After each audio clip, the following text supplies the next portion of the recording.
बोली सदगुरु भगवान की जय। सांचे दरबार की जय। पूज्य गुरुदेव भगवान की जय। जय श्री राम। जय श्री राम। सत ऋषियों की जय। सज्जनों, आप सभी जानते हैं कि आज का जो दिन है बड़ा ही शुभ है, बड़ा ही मंगलमय है। आज है ऋषि पंचमी। आप सभी जानते हैं तकरीबन महिलाएं भारत में ऋषि पंचमी का व्रत रखती हैं।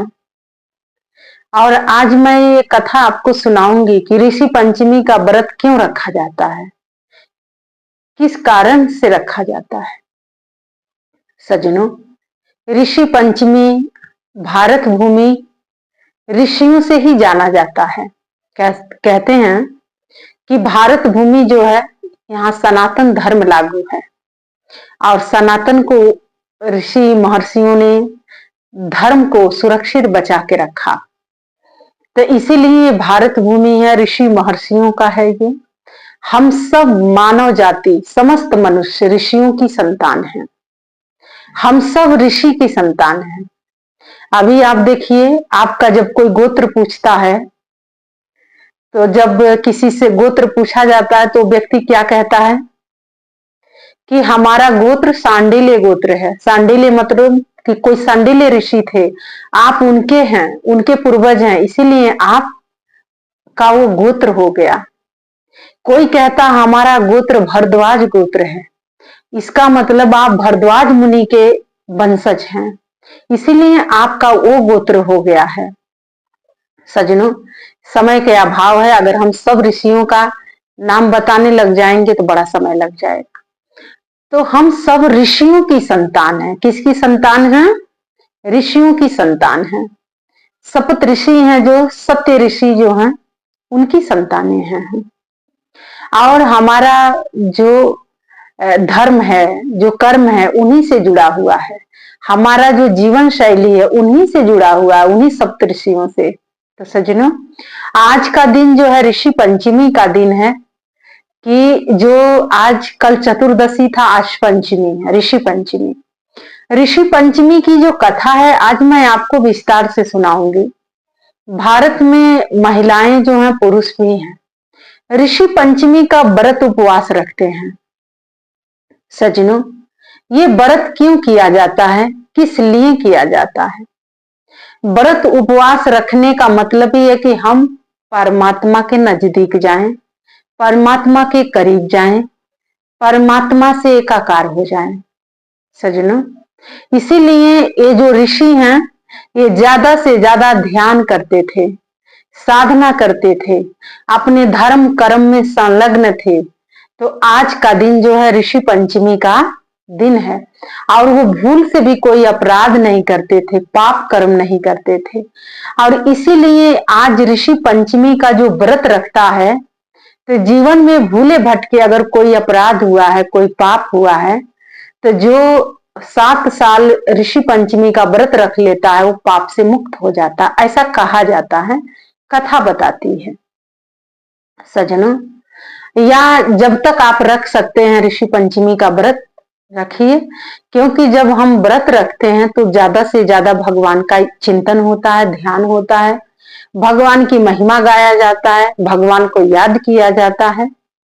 और इसीलिए आज का दिन जो है ऋषि पंचमी का दिन है, और तकरीबन सभी लोग ऋषि पंचमी का व्रत रखते हैं। पुरुष भी रखते हैं, नारी भी रखती है, स्त्री भी रखती है। सज्जनों, आप सब जानते हैं जो कथा बताती है, अब जब हम ऋषियों की संतान हैं और ऋषि पंचमी का जो दिन है, तो कोई तो बात है इस त्योहार के पीछे, इस व्रत के पीछे। ऐसे थोड़ी ना कोई बनाया जाता है कोई व्रत उपवास। सज्जनों, महिलाएं जो होती हैं वो रजस्वला होती हैं, आप सब जानते हैं। रजस्वला होने का जो कारण होता है वो 3 दिन बड़ा महत्वपूर्ण होता है। 3 दिन महत्वपूर्ण इसलिए होता है, 3 दिन आपको पूजा घर नहीं जाने दिया जाता है, रसोई घर नहीं जाने दिया जाता है, पूजा का बर्तन नहीं छूना होता है, रसोई का बर्तन नहीं छूना होता है। कहते हैं कि आपके घर परिवार में, आपके गृहस्थी में अगर कोई जगह पवित्र है तो वो पूजा घर है और रसोई घर है। इस दो जगह पर कुछ भी ऐसा कार्य नहीं किया जाता है। ये पहले की गणना बता रही हूं, लेकिन आज की गणना क्या है, आपके रसोई घर पवित्र नहीं है, अपवित्र हो चुका है। क्योंकि आप जानते हैं आप अपने रसोई घर में क्या लाते हैं और क्या खाते हैं, ये हमें बताने की आवश्यकता नहीं है। और फिर ऐसा खा के और सुबह लोग नहा धो के कहते हैं कि अब हम पूजा घर में प्रवेश कर सकते हैं, पूजा घर में जा सकते हैं। सज्जनों, जो आप खाते हैं उसका असर आपके शरीर में, आपकी धमनियों में रहता है, आपके ब्लड में रहता है वो, तो आप शुद्ध कैसे हो गए हैं? तो ये ऋषि पंचमी का व्रत इसीलिए पुरुषों के लिए भी है और स्त्रियों के लिए भी है कि जो स्त्री रजस्वला में अगर वो रसोई घर गई है, पूजा घर में चली गई है भूल चूक से, या भोजन बना के किसी को खिलाई है, तो ये व्रत अगर वो करती है ऋषि पंचमी, तो ऋषियों में इतना सामर्थ्य था पहले भी और आज भी कि उस पाप से वो लोग मुक्त करा देते हैं। इसीलिए सप्त ऋषि जो थे, सनक इत्यादि जो ऋषि हैं, वो बड़ा उत्तम ऋषि हैं और हम सब उन ऋषियों की संतान हैं। तो सज्जनों, आज का दिन जो होता है ऋषि पंचमी का दिन है, जो व्रत है ऋषि पंचमी का जो व्रत है, आज मैं उसी की कथा आपको श्रवण करवाने जा रही हूँ, सुनाने जा रही हूँ। सज्जनों, ऋषि पंचमी की जो कथा आती है वो यही बताती है कि विदर्भ देश में दो दंपत्ति थे, पति और पत्नी। पत्नी काफी समय से बारिश नहीं हुई थी, पत्नी खेत में गई थी और पति भी खेत में गया था। आप जानते हैं ना, पहले के समय में किसानी होती थी, बैल से खेत को जोता जाता था। पत्नी भी गई थी पति के साथ और वो उसको पता नहीं चला था, वो रजस्वला हो गई थी और पति के साथ साथ रही, भोजन लेके गई थी, खिलाई, घर आई। कहते हैं कि ऐसा एक बार नहीं कई बार हुआ और वो दोनों दंपत्ति जब इस संसार से गए तो लोग कहते हैं कि कौन देखता है कि अगला जन्म होता है कि नहीं होता है। अभी जो जन्म मिला इसी में खूब ऐशो आराम कर लो, सुख भोग लो, लेकिन सजनों प्रारब्ध तो आपका तैयार है ही, आगे की यात्रा तो आरंभ होगी ही। और सजनों, वो ऐसी ही थी, वो किसी नियम को नहीं मानती थी, किसी परंपरा को नहीं मानती थी। वो कहती थी कि इससे क्या फर्क पड़ता है, इससे क्या होता है। जैसे आज के मॉडर्न लोग जो हैं, आज के घर गृहस्थी की बात करते हैं तो वो लोग भी कहते हैं क्या हो गया, अगर हम भोजन बना के खिला देंगे तो क्या हो जाएगा, साफ सफाई रखनी चाहिए, पूजा कर लेंगे, पूजा घर में चले जाएंगे तो क्या हो जाएगा। सजनों, आज की ये जो कथा है वो पता चलेगा कि क्या होता है। सजनों, अब वो दोनों दंपत्ति जो थे मर गए और मरने के बाद उनकी जो बेटा बेटी थे तो वो तो रहते ही हैं, माता पिता मर जाते हैं तो पीछे बेटा बेटी तो होते हैं। अब मरने के बाद जो जीवन में उन्होंने कुछ किया नहीं था, बहुत से लोग कहते हैं व्रत उपवास रख के क्या फायदा। अरे भाई, पहले ही आपको फायदा पता लग जाएगा तब आप व्रत उपवास रखोगे। आप ऋषियों की संतान हो। बहुत से लोग हैं कर्म करने से पहले कहते हैं क्या मिलेगा, अब क्या करना है बेकार में। तो भाई, आगे की यात्रा आपके बेकार ही होने वाली है, उसके लिए भी आप सज रहना, तैयार रहना। उसमें के वो भी दोनों दंपत्ति थे, मरे तो एक बैल हुआ और एक कुतिया बनी उसी घर में, और अपने ही घर में वो रहने लग गए सब। वो लड़का गया, बेटा बैल खरीद के ले आया तो उसका बाप ही था जो बैल बना हुआ था।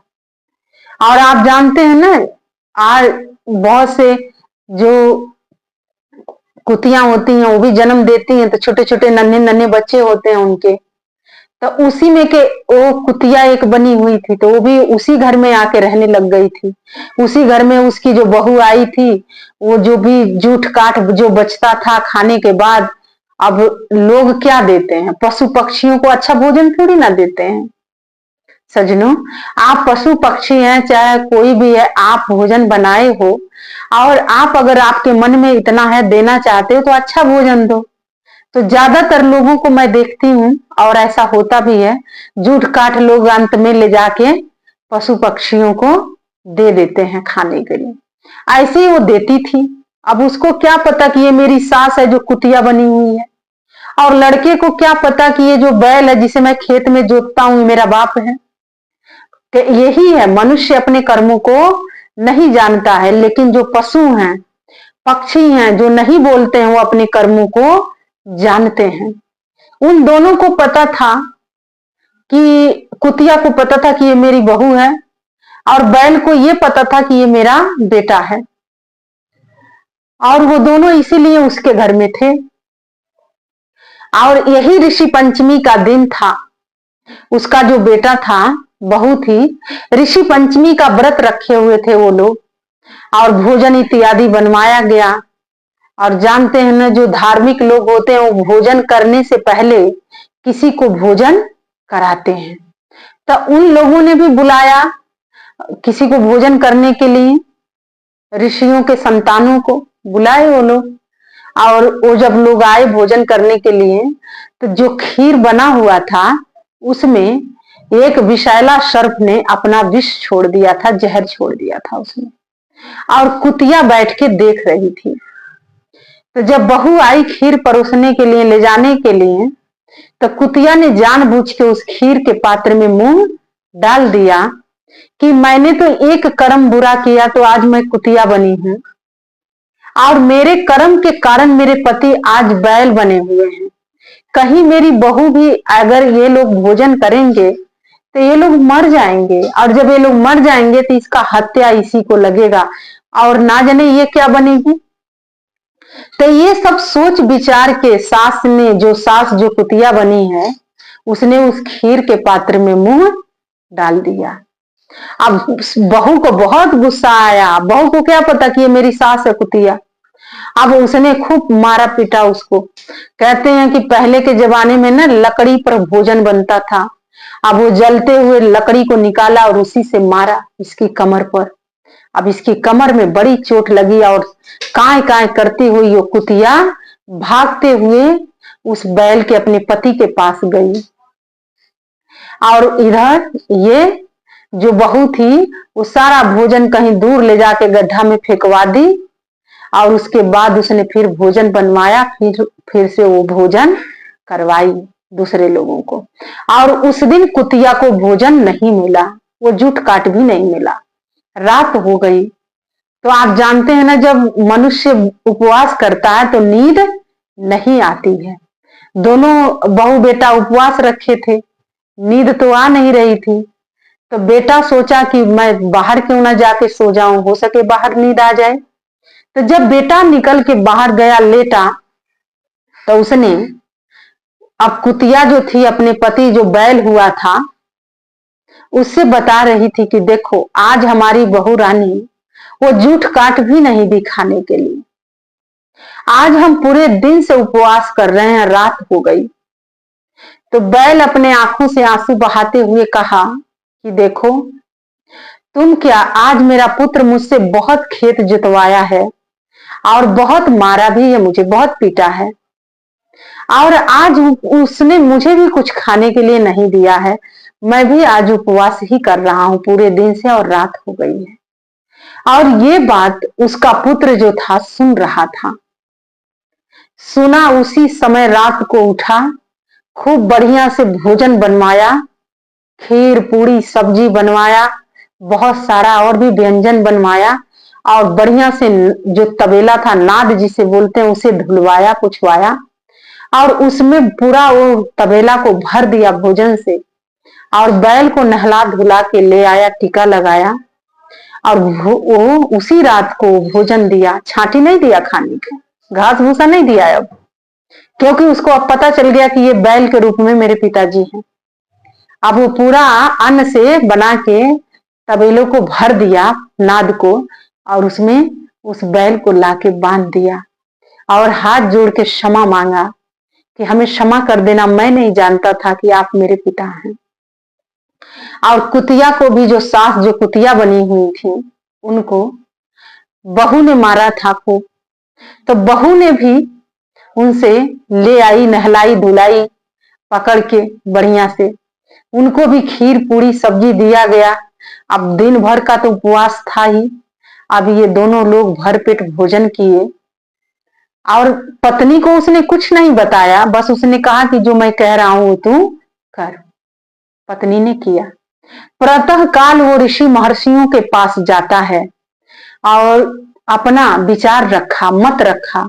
उसने कहा कि मेरे पिता और माता पूर्व जन्मों के बुरे कर्मों के कारण से मेरी माँ तो कुतिया बनी है, और मेरे माँ के बुरे कर्मों के खातिर, कहते हैं ना कि जब कोई बुरा करता और उसमें कोई सहयोग करता तो उस पाप से वो भी नहीं बचता है। पति ने सहयोग किया था उसमें, इसीलिए ये बैल बने हुए हैं।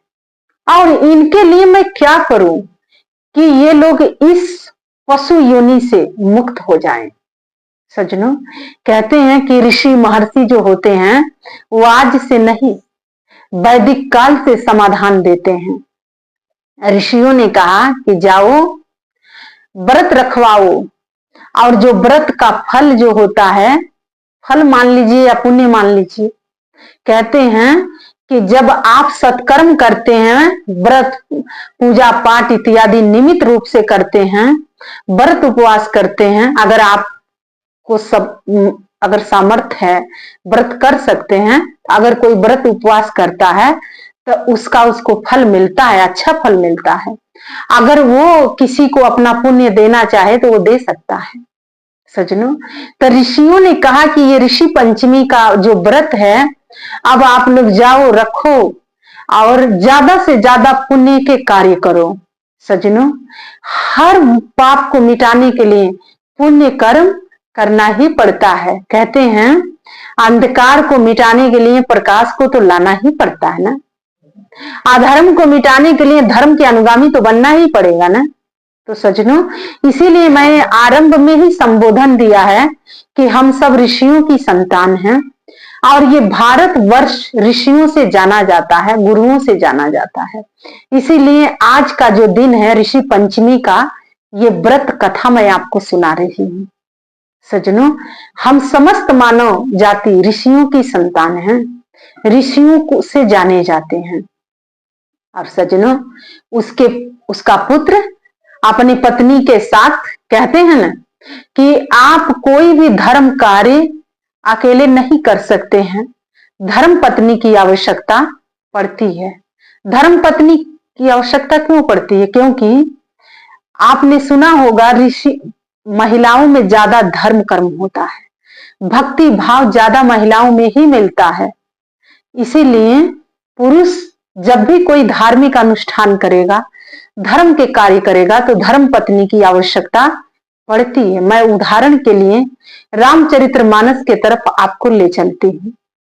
आप जानते हैं जब भगवान श्री राम को यशोमेध यज्ञ करना था, तो उस समय माता जानकी भगवान श्री राम के पास नहीं थी, वाल्मीकि जी के आश्रम में थी, और उन्होंने प्रतिज्ञा लिया था कि मैं एक पत्नी धारी रहूंगा। समस्या बड़ा विकट था और यज्ञ अनुष्ठान भी पूर्ण करना था। तो ऋषियों से उन्होंने कहा कि आप तो ऋषिगण हैं, आपके पास हर समस्या का कोई ना कोई समाधान होता है, और आप हमारा मार्गदर्शन करिए। तो उस समय अरुंधति के जो पति हैं वो कौन थे? वशिष्ठ थे। वशिष्ठ जी ने कहा कि हे राम, तुम अपनी अर्धांगिनी सीता के स्वर्ण की मूर्ति बनवाओ और अपने बाएं अंग में उन्हें बिठा के आप यशोमेध यज्ञ अनुष्ठान पूर्ण कर सकते हो, क्योंकि बिना धर्म पत्नी के गृहस्थ आश्रम में संचार सुचारू रूप से नहीं हो सकता है। और भगवान श्री रामचंद्र गृहस्थ आश्रम में प्रवेश किए थे, तो धर्म पत्नी की तो आवश्यकता पड़ेगी ना। सज्जनों, इसीलिए जब किसी का पति नहीं होता है तो उनको शुभ कार्य नहीं करना होता है, वो नहीं कर सकते हैं अकेले। अगर आप घर गृहस्थी में हैं तो, अगर आप साधु हैं, साध्वी हैं, तो आप सब कुछ कर सकते हैं, क्योंकि आप गृहस्थ आश्रम में प्रवेश नहीं किए हैं और साधु के लिए कोई नियम लागू नहीं होता है। वो शादी ब्याह भी करवा सकते हैं, किसी को कन्यादान भी कर सकते हैं, शुभ कार्यों कर सकते हैं, उनके माध्यम से हो सकता है। लेकिन जो गृहस्थ आश्रम में प्रवेश किए हैं वो अपने धर्म पत्नी के बगैर वो धर्म के कार्य नहीं कर सकते हैं सजनों। तो इसीलिए धर्म पत्नी के आवश्यकता गृहस्थ आश्रम में होता है और पत्नी को पति की आवश्यकता होता है। आप जानते हैं हिंदू में सनातन धर्म में जो हमारी भारतीय नारी हैं वो मंगल सूत्र धारण करती हैं। आज से नहीं, बहुत पहले से ये चला आ रहा है। हार क्यों पहनाया जाता है, शादी ब्याह में हार क्यों लाया जाता है सजनों, उस पर भी हम थोड़ा सा चर्चा कर लेते हैं। हार का मतलब, पहले जो स्त्री होती है, महिला जो होती है, जब वो पति के गले में हार डालती है तो वो कहती है कि मैं आपसे हार गई, अब मैं आपको अपना सर्वस्व मानती हूं और आज से आपसे बिना परामर्श लिए हम कोई भी निर्णय नहीं लेंगे।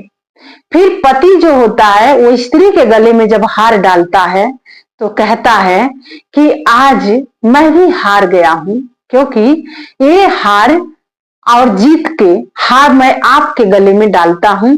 आज से मेरे सारे कुटुंब जनों के, मेरे पूर्वजों के, मेरे कुल के जो रीति रिवाज है, जो परंपरा है, वो अब तुम कायम करोगी, क्योंकि जो भी शुभ कर्म आज से हम दोनों आरंभ करेंगे वो मेरे पूर्वजों के नाम से ही जाना जाएगा, मेरे कुल से जाना जाएगा। तो सजनों, इसीलिए स्त्री पति के वो जो हार जो होता है वो मंगल सूत्र के रूप में धारण करती है और वह मंगल सूत्र उसे बार बार ये दर्शाता है कि तुम्हारे इस गले में ये कोई साधारण मंगल सूत्र नहीं है, क्योंकि इस पर सबका भार है, इस कुल का भार है, इस कुल की परंपरा का भार है और तुम पर विश्वास करके तुम्हारा पति ने ये तुम्हें हार पहनाया है, जिसका मान सम्मान तुम्हें रखना होगा और कोई भी ऐसा कार्य नहीं करना होगा जो अपने कुल के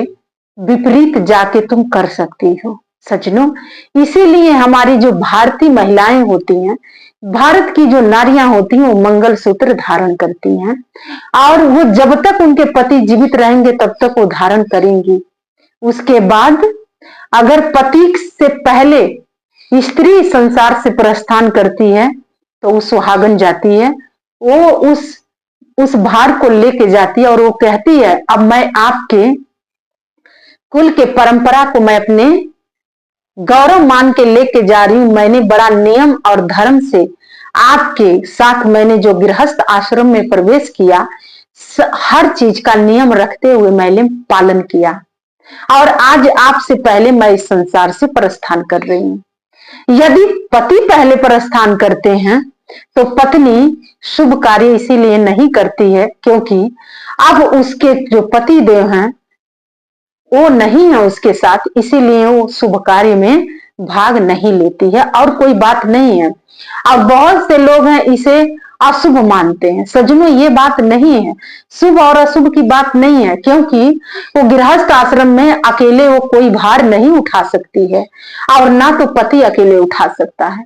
इसीलिए ये गृहस्थ आश्रम जो होता है सारे आश्रमों से बड़ा माना जाता है और बड़ा दायित्व होता है, क्योंकि गृहस्थ आश्रम में सबका भार लेके वो दोनों दंपति निर्वाह करते हैं, चलते हैं और बड़ा सोच समझ के कदम रखते हैं कि मुझसे कोई भी पाप कर्म ना हो, नहीं तो इसका पाप हमें भोगना पड़ेगा। और सजनों, इसीलिए आज के जो ये दिन है ऋषि पंचमी, जो ऋषि पंचमी का जो व्रत है हमारे गृहस्थ आश्रम को यही दर्शाता है कि हम समस्त मानव जाति जो लोग भी गृहस्थ आश्रम में प्रवेश किए हैं वो भूल से भी कोई अपराध ना करें, कोई पाप ना करें, नहीं तो इस पाप को तो आपको मूल चुकाना ही पड़ता है। इस जन्म में नहीं तो फिर अगला जन्म तो आपका तय है। यात्रा आरंभ है, जारी है, उस पर विराम नहीं है। आपके शुभ और अशुभ कर्मों से ही आपकी यात्रा आरंभ होती है और आप अगला जन्म, पिछला जन्म आपका तय किया जाता है सज्जनों। इसीलिए ये ऋषि पंचमी का जो व्रत था, ये इसीलिए महिलाएं पुरुष ये व्रत रखते हैं कि भूल चूक में भी हमारे गृहस्थी में कोई पाप हमसे हुआ है तो हम ऋषियों की संतान हैं, हम अपने पूर्वजों से, अपने ऋषियों से क्षमा याचना मांग रहे हैं कि हम आज के दिन ये संकल्प लेंगे, आज ये ऋषि पंचमी का जो व्रत है, आज के दिन हम संकल्प लेंगे कि हमसे कोई पाप अधर्म ना हो, क्योंकि हम ऋषियों की संतान हैं तो ऋषियों जैसे साफ सुथरा जीवन होना चाहिए, घर गृहस्थ होना चाहिए हमारा। तो सज्जनों, आइए इस ऋषि पंचमी व्रत की हार्दिक हार्दिक अभिनंदन करती हूँ, कामना करती हूँ और प्रार्थना करती हूँ कि आप सभी के गृहस्थ आश्रम में शुभ हो, अशुभ ना हो, आपके जीवन में हमेशा शुभ कर्म हो, अशुभ कर्म ना आए। आप इस संसार से शुभ कर्म करके प्रस्थान करिए, आगे की यात्रा, आगे का जीवन अच्छा जीवन हो। और इसी कामना के साथ और इस ऋषि पंचमी के जो व्रत है, इसकी जो कथा है, मैंने आपको सुनाने का प्रयास किया है और आस करते हैं कि हम समस्त मानव जाति ऋषियों की संतान हैं, उनके धरोहर हैं, उनके नाम पर हम कलंक ना लगाएं, कोई अधर्म पूर्ण कार्य ना करें, क्योंकि ये भारत वर्ष है और भारत ऋषियों से जाना जाता है, महर्षियों से जाना जाता है। तो आइए उन्हीं ऋषियों की संतान होने के नाते हम उन्हीं ऋषियों के शिव चरणों में जय घोष अर्पित करते हैं। तो बोलिए सतऋषियों की जय, भारत माता की जय, सनातन धर्म की जय, घर और गृहस्थी की भी जय, उमापति महादेव जी की जय, श्री कृष्ण बलदेव जी की जय और ऋषि पंचमी व्रत कथा की भी जय। धन्यवाद।